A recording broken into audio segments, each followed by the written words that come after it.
Hello student, आज class 10 का अध्याय 7 अर्थात निर्देशांक ज्यामिति का प्रश्नावली 7B के 5वें क्वेश्चन से स्टार्ट करेंगे। चौथे क्वेश्चन तक पिछले वीडियो में हुआ था। 5वां क्वेश्चन है, बिंदुओं 4, ऋण 1 और ऋण 2, ऋण 3 को जोड़ने वाले रेखाखंड को सम त्रिभाजित करने वाले बिंदुओं के निर्देशांक ज्ञात कीजिए। अर्थात यह दो अंत्य बिंदु दिए गए किसी रेखा के, इस रेखा को सम त्रिभाजित अर्थात समान 3 भागों में बांटा गया है। तो बीच में 3 भाग बांटेंगे, बीच में 2 बिंदु आएंगे, उन 2 बिंदुओं के निर्देशांक ज्ञात करने हैं। देखेंगे इसको। मान लीजिए कोई रेखा है AB,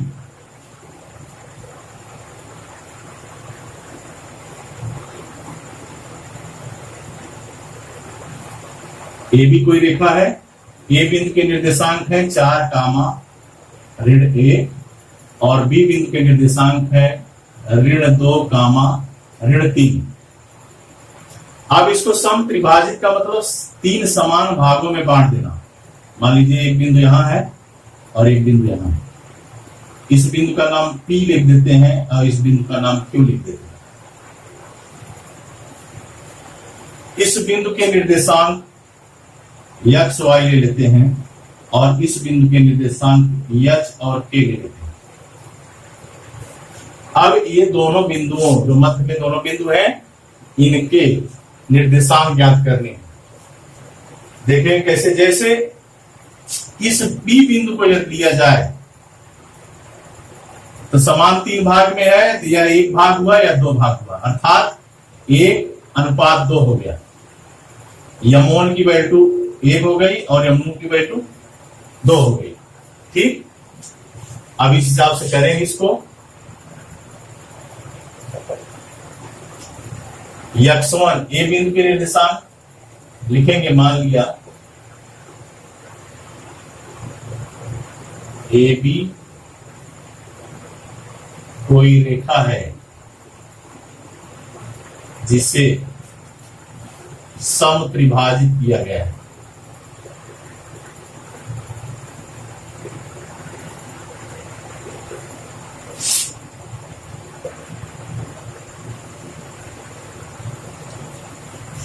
सम त्रिभाजित किया गया है और दोनों बिंदु जो है उसके सब जो त्रिभाजित किए गए हैं, वहां पे P है, P बिंदु के निर्देशांक x, y तथा Q बिंदु के निर्देशांक h, k है। इसको x1, y1 और इसको x2, y2 ले लेते हैं। P बिंदु के निर्देशांक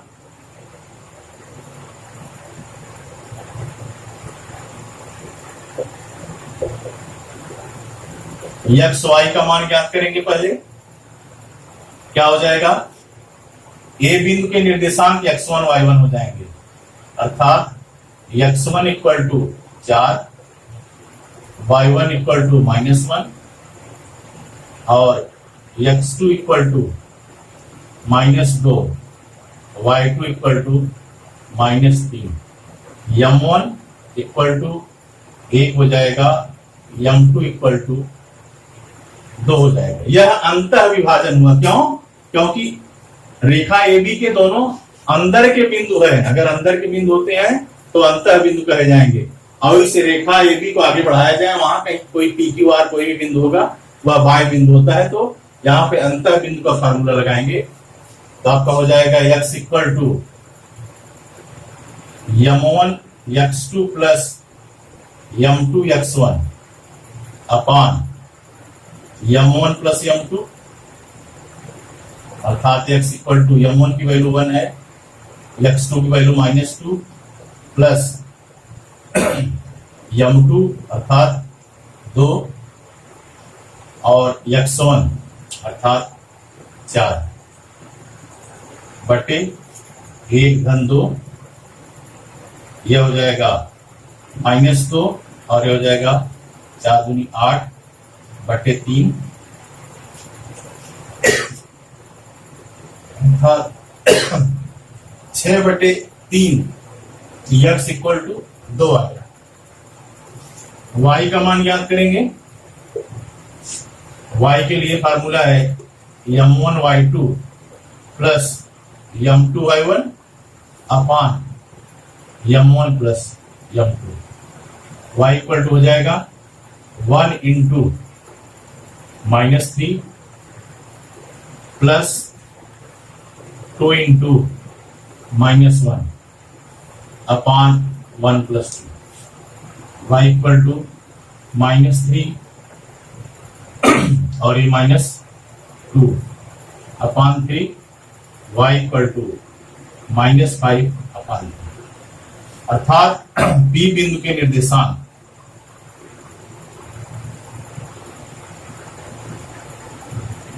निर्देशांक x y की वैल्यू आ गई 2, ऋण 5/3। अब Q बिंदु का लेंगे। देखिए Q बिंदु का निकालने के लिए दो रास्ते, यहां से m1 m2 की वैल्यू क्या हो जाएगी, m1 यहां होगा 2 भाग अर्थात 2 हो जाएगी और m2 की वैल्यू 1 हो जाएगी। एक यह तरीका है। दूसरा तरीका है कि P और B का Q मध्य बिंदु है, तो मध्य बिंदु के भी निर्देशांक x1 प्लस x2 अपान 2 करके निकाल लेंगे, वह आसान है, वही निकाल लीजिए। क्यों? क्योंकि हमारा यहां P बिंदु का निर्देशांक आ गया है। लिखेंगे Q बिंदु के निर्देशांक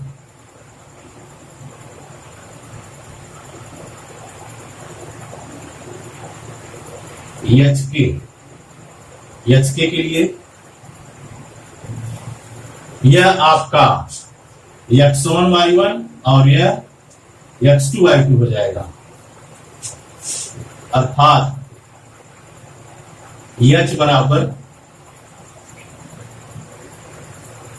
x की वैल्यू x1 होगी, मध्य बिंदु क्योंकि निकाल रहे हैं, अर्थात 2 plus -2 upon 2, H equal to यह हो गया 0 अपान 2 इक्वल टू 0। और K की वैल्यू निकालने के लिए y1 प्लस y2 अपान 2 अर्थात -5 अपान 3 प्लस -3 अपान 2, यह हो जाएगा, दोनों माइनस हो जाएंगे तो यह 3 त्रिका 9 5 14, 14/3/2 हो जाएगा। 3 नीचे आ जाएगा अर्थात ऋण 14/2 × 3 14/6। इसको सरल कर देंगे क्या आ जाएगा, ऋण 7/3। यह आपका Q बिंदु के निर्देशांक के Q बिंदु के निर्देशांक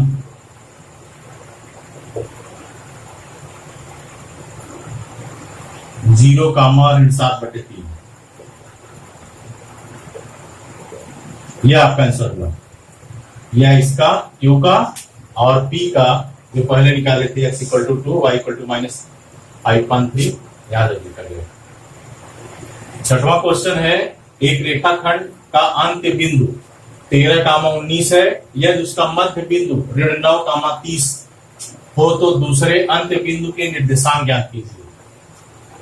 देखेंगे इसको, रेखा से समझेंगे कैसे होगा। एक रेखा है कोई PQ, यहां Q है, इसका मध्य बिंदु को ले लेते हैं R। पहले बिंदु का निर्देशांक 13, 19, मध्य बिंदु का निर्देशांक ऋण 9, 30 है।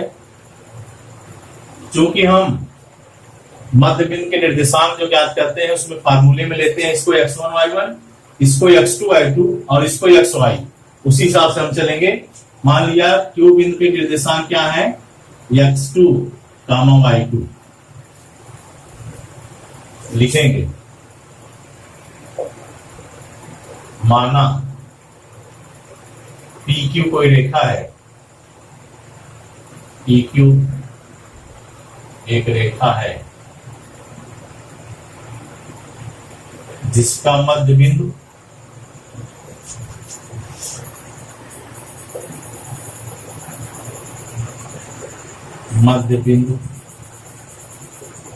R है।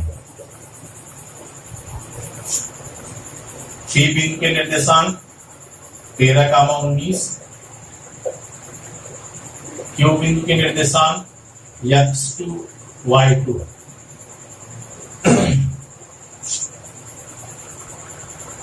और R बिंदु के निर्देशांक -9, 30 तथा कैसे लिख देंगे। अब हमारा फार्मूला क्या है मध्य बिंदु के निर्देशांक ज्ञात करने के लिए, वही लगाएंगे x equal to x1 plus x2 upon 2 और y के लिए y1 प्लस y2 अपान 2। चूंकि हमको xy x1 y ज्ञात है, x1 y1 ज्ञात है, xy ज्ञात है, x2 y2 ज्ञात करना है। पहले लिख देंगे x1 की वैल्यू क्या है 13, y1 की वैल्यू 19, x की वैल्यू -9, y की वैल्यू 30। अब हम इस फार्मूले को x2 के रूप में, क्योंकि x2 का मान और y2 का मान ज्ञात करना है, उस रूप में चेंज करेंगे।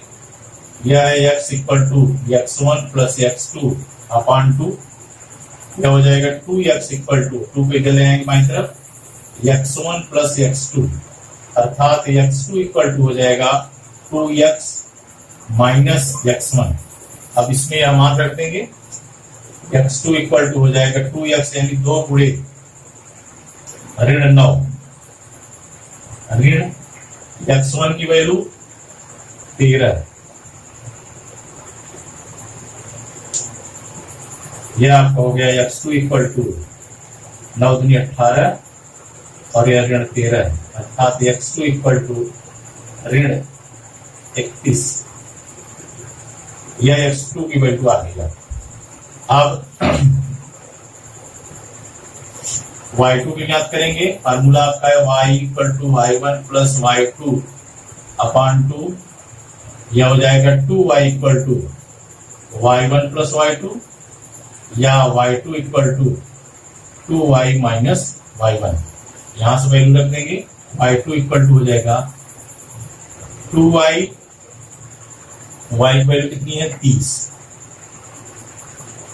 माइनस y1 अर्थात 19, y2 equal to 60 minus 19, y2 equal to 41 अर्थात Q बिंदु के निर्देशांक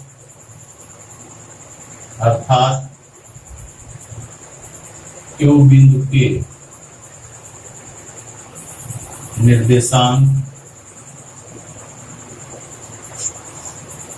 कितना आ गया -31 कामा 41। यह आपका आंसर होगा। कैसे ज्ञात करेंगे, एक रेखा को खींच दिए, उसके अंत दोनों बिंदु क्या ले लिए P और Q और मध्य बिंदु R ले लिया गया। चूंकि हमारा मध्य बिंदु का निर्देशांक का फार्मूला क्या है x equal to x1 plus x2 upon 2, y equal to y1 plus y2 upon 2।